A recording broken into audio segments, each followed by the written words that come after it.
প্রিয় সাংবাদিক বন্ধুরা, প্রদেশ কংগ্রেস মাননীয় সভাপতি আশিস কুমার সাহার নির্দেশে আজকে একটি গুরুত্বপূর্ণ প্রেস মিটে আপনাদের সম্মুখে এসেছি। আমার অনুরোধ থাকবে, যারা রাজ্য মন্ত্রিসভার ক্যাবিনেট সভ্যবৃন্দরা আছেন, রাজ্যে এখনো প্রাক্তন দুজন মুখ্যমন্ত্রীরা রয়েছেন,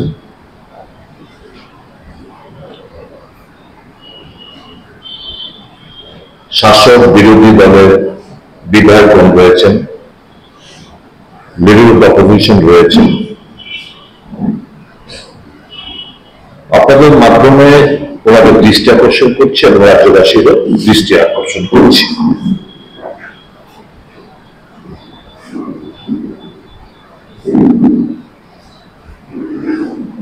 মুখ্যমন্ত্রী হিসেবে শপথ নেওয়ার পর যদি কেউ মনে করেন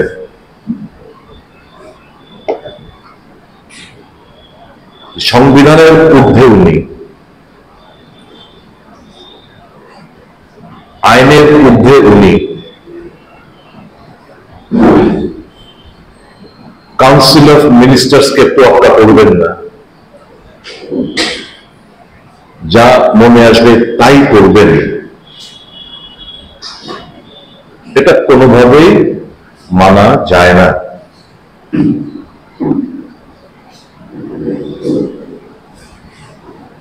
কিছুদিন আগে আপনাদের নিশ্চয় স্মরণ আছে, এই জিএমসিতে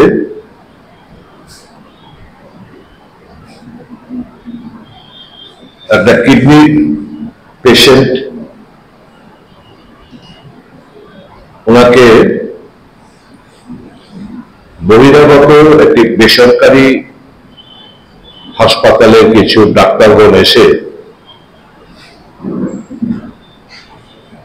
এখানে অপারেশন করেন।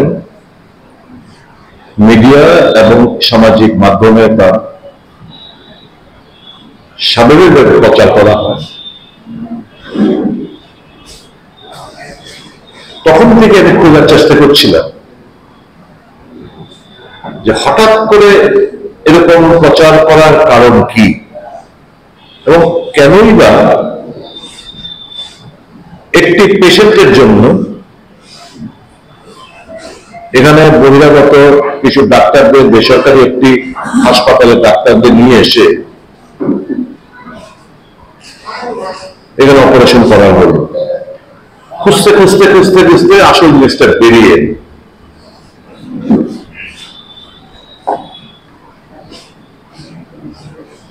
আমাদের বনুকুচুমনির এখানে বুজ্জননগরের ওখানে এআরডি দপ্তর রয়েছে, একটা অফিস রয়েছে। ওখানে প্রায় 28 একর, অর্থাৎ আনুমানিক 70 কানি জমি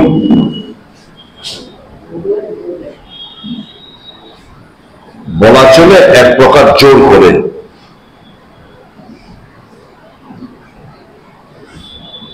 এই বেসরকারি হাসপাতালকে দেওয়ার জন্য তাদের কাছ থেকে এনওসি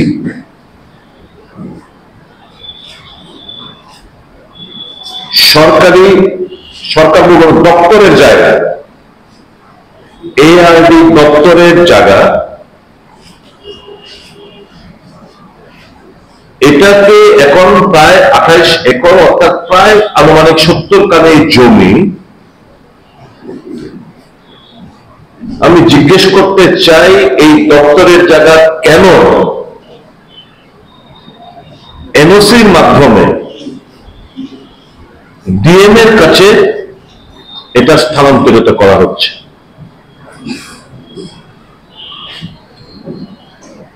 এটার কারণ হচ্ছে ওই যে বহিরাগত একটি বেসরকারি একটি সংস্থা হাসপাতাল সিজা নামে, তাদের নামে অ্যালটমেন্ট করে দেওয়ার জন্য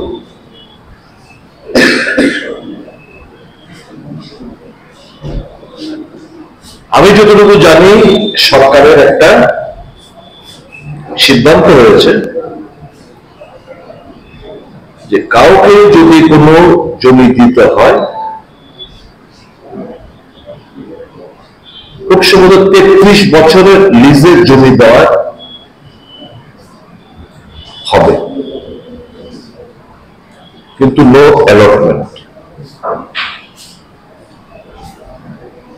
এআরডি দপ্তরের জায়গা আনুমানিক 70 কানি জায়গা, 28 একর জায়গা, রাজ্যে হাসপাতাল হবে, মানুষ তার সুবিধা পাবে, কেনা খুশি হবে, সবাই সাধুবাদ জানাবে। তো তারও তো একটা সিস্টেমের প্রক্রিয়ার মাধ্যমে চলতে হবে। আমি কাউকে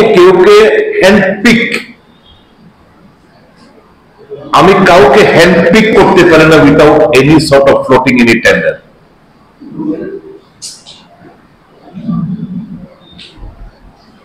আমি যখন স্বাস্থ্যমন্ত্রী ছিলাম তখন আমি টেন্ডার ফ্লোট করেছিলাম এই রাজ্যে মাল্টি সুপার স্পেশালিটি হসপিটাল খোলার জন্য।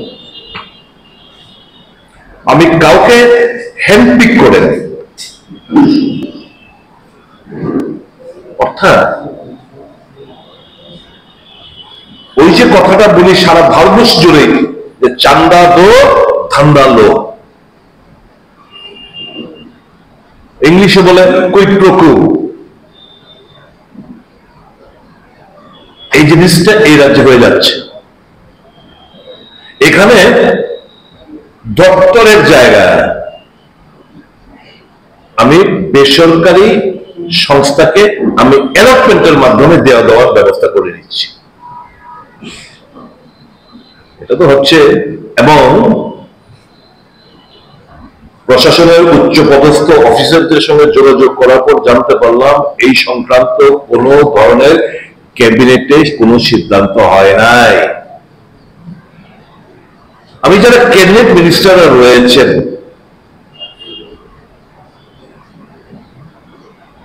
তাদেরকে কি জিজ্ঞেস করতে, আপনাদের কি কোনো মান সম্মান বোধ নেই?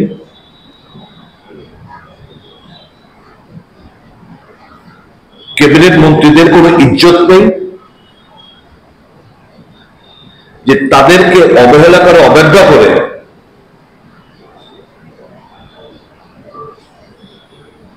এই জমি, দপ্তরের জমি, এটাকে একটা প্রাইভেট পার্টিকে দিয়ে দেওয়া হচ্ছে।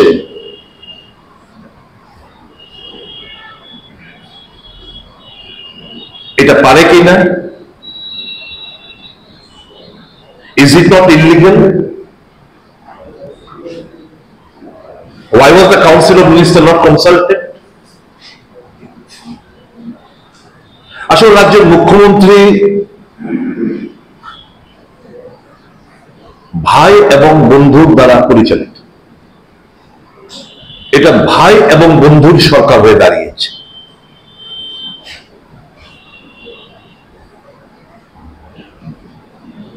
চান্দাতো ধান্দানো এই তো চলছে রাজ্য জুড়ে।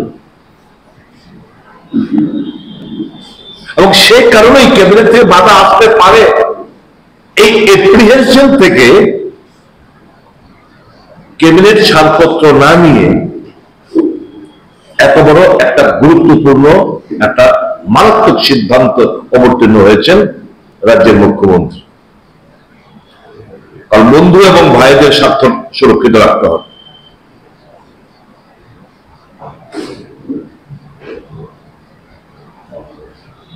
এরা যে বিরোধী দলনেতা আছেন জিজ্ঞেস করবেন,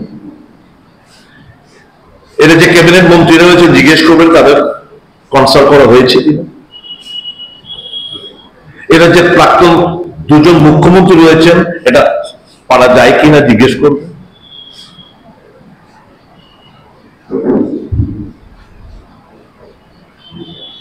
যে আনহোলি নেক্সাস,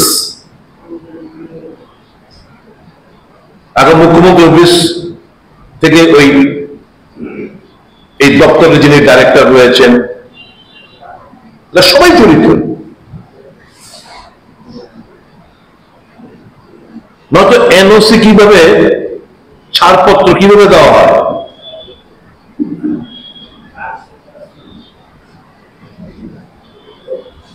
আমি জানি না মন্ত্রীর কাছে ফাইল গেছে কিনা, এই দপ্তরের মন্ত্রী যিনি রয়েছেন উনার কাছে ফাইল গেছেন কিনা এটা আমার জানা নেই। যদি গিয়ে থাকে, আমি 100% under duress to put down his signature.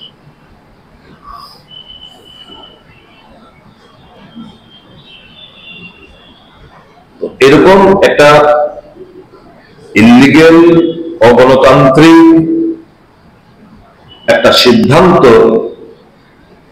যে দপ্তরের জমি বেসরকারি সংস্থাকে অ্যালটমেন্ট করার জন্য উনি উঠে পড়ে লেগেছেন, সিজা হাসপাতালকে বাঁচলেনও বা কিভাবে উইথাউট এনি টেন্ডার। এই নানা প্রশ্নের আমার অনুরোধ থাকবে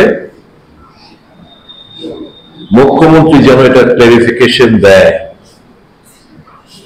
এই যে খবরটা এলো, এই খবরটার মধ্যে সত্যতা রয়েছে কিনা দয়া করে জানাবেন।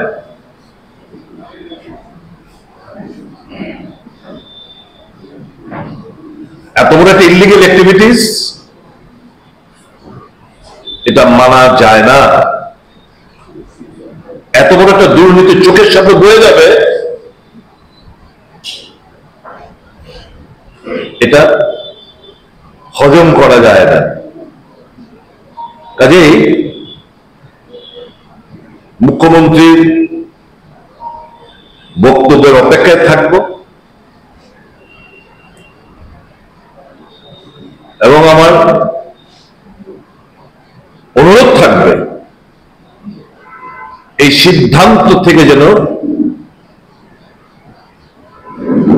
উনি এবং যারা এর সাথে জড়িত, মন্ত্রিসভার সম্ভবতদের তো কনসেপ্টই নেয়নি, কাজে ওই বন্ধু ভাই এবং যে গুটি কজন অফিসাররা রয়েছেন যারা এর সাথে জড়িত, চাঁদাতো ধান্দানো অনেক হয়েছে,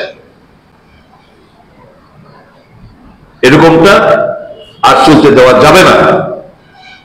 আমি ভারতীয় জনতা পার্টির নেতৃত্বের কাছে আমার একটা অনুরোধ থাকবে, সাংবাদিক সম্মেলন করে এগুলো থামাচাপা না দিয়ে বরঞ্চ এই যে ইস্যুটা উত্থাপন করলাম, জানার চেষ্টা করবেন প্রকৃত তথ্যটা।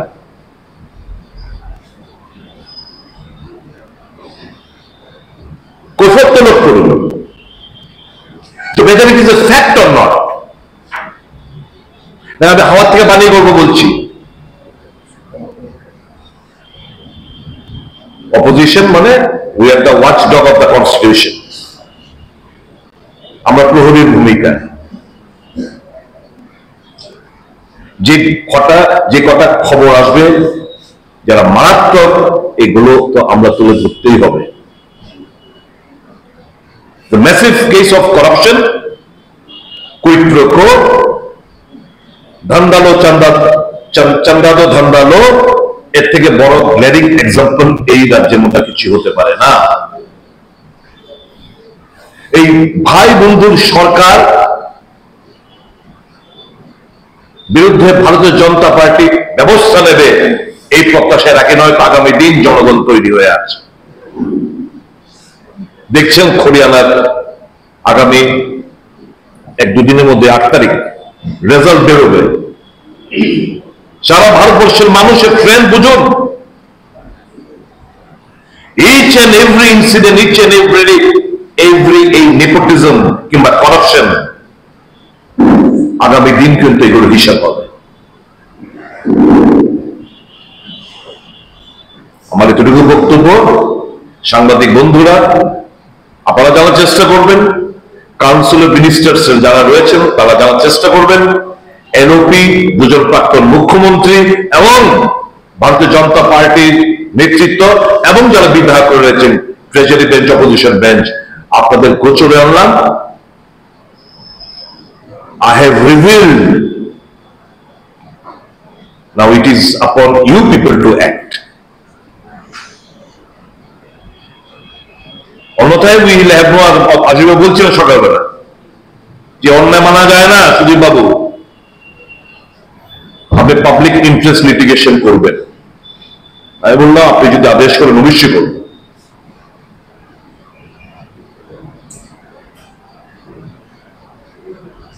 আশিবাবু এখন আপনাদেরকে এই ব্যাপারে সামান্য ব্রিফ করবেন।